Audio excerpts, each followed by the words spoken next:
एक मजबूर माँ की कहानी। यह कहानी एक ऐसी माँ की है जो अपने बच्चों की खुशी के लिए मजबूरी और हालात से लड़ती रही। पहले उसका जीवन खुशहाल था।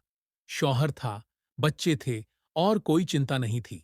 लेकिन जब अचानक उसके शौहर का इंतकाल हुआ तो सब कुछ बदल गया। जमा पूंजी खत्म होने के बाद उसे दर दर भटकना पड़ा। कभी रिश्तेदारों से मदद मांगती, कभी लोगों के घरों में काम करती, लेकिन हालात सुधरने का नाम नहीं लेते थे।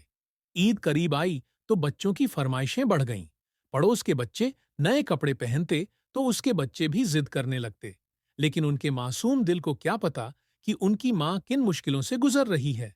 एक माँ के लिए सबसे बड़ा दुख यह होता है कि वह अपने बच्चों की इच्छाएं पूरी न कर सके। मजबूरी में वह एक दुकानदार के पास गई जिसने सुना था कि वह किश्तों पर कपड़े देता है।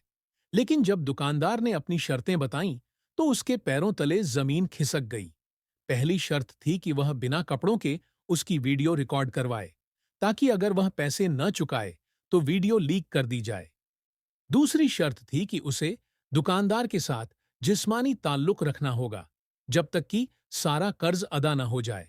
और तीसरी शर्त थी कि अगर वह यह दोनों चीजें नहीं कर सकती तो उसे अपने मकान के कागज गिरवी रखने होंगे। यह सब सुनकर वह कांप उठी।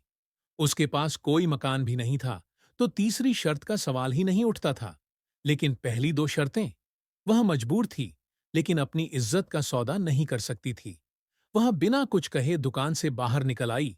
आंखों में आंसू थे और दिल में सवाल, अब क्या करूं? वहीं पास की दूसरी दुकान का एक ईमानदार दुकानदार यह सब देख रहा था। उसने उसे बुलाया और कहा, बहन, मेरे पास से कपड़े ले लो, पैसे जब हो तब दे देना। पहले तो वह घबरा गई कि कहीं यह भी कोई चाल तो नहीं। लेकिन जब दुकानदार ने कहा कि मेरी कोई शर्त नहीं, बस अल्लाह की रजा के लिए मदद करना चाहता हूं, तो उसके दिल को सुकून मिला। मगर फिर भी डर और शर्मिंदगी के कारण वह घर लौट गई। रात को उसने अल्लाह से रो रो कर दुआ मांगी, या अल्लाह, मैं मजबूर हूं, लेकिन गुनाह नहीं करना चाहती, मेरी मदद कर। और सुबह जब उसने अपने दरवाजे के पास एक लिफाफा देखा तो उसकी आंखें फटी रह गईं। उसमें इतनी रकम थी कि 5 साल तक उसका घर आराम से चल सकता था।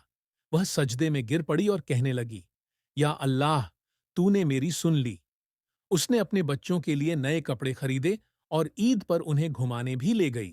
वह अब जान चुकी थी, जब इंसान अल्लाह पर भरोसा रखता है तो मदद जरूर मिलती है।